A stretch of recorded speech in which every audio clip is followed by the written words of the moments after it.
Hello and welcome to this Estranged development blog video. In this video I'm going to show you a very simple technique to animate foliage so it shrinks into the ground when you're far away from it. Now this example is very exaggerated, but it's just to show you in the video. When I move away, the foliage shrinks into the floor. When I move closer, it grows again. Now we could use fading for this as well, but actually sometimes shrinking works a lot better and looks better for ground foliage. It doesn't work for trees or anything like that, but it works nicely for ground foliage. And it's actually cheaper as well than fading in most cases.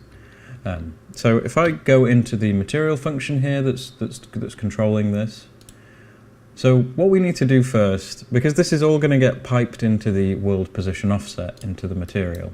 So there's this here, allows for the vertices of a mesh to be manipulated in world space by the material. So if we pipe 0 into here, that means that we're not going to modify the vertices at all. So what we need to do, because this is an offset, we need to negate the offset. So what we'll do is we'll take the offset position, the object position, and then subtract the absolute world position from that.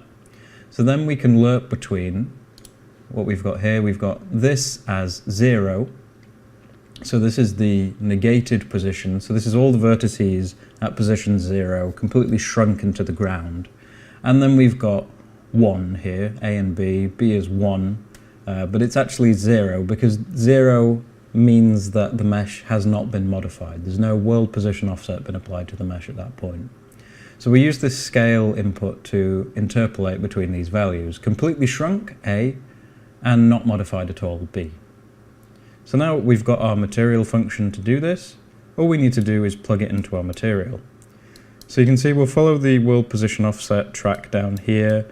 There's a few switches. There's actually some wind in this material, but it's not really important for what we're doing here. We don't need to pay attention to this.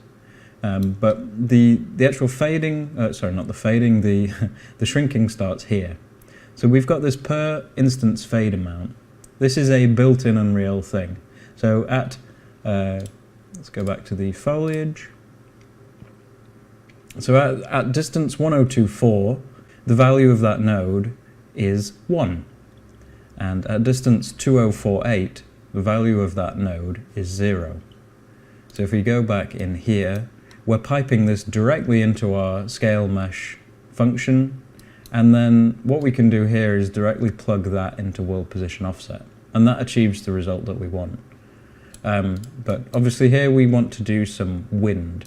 So we plug that into the additional world position offset for the simple grass wind function, and then we've got some quality switches and that kind of thing. But that's essentially it. All you need to do is plug this into the world position offset, and your foliage will shrink. So a very simple effect, and actually quite computationally cheap as well. Thank you very much for watching this video. If you have any other suggestions for development blogs or anything you'd like to see, let me know in the comments. Thanks.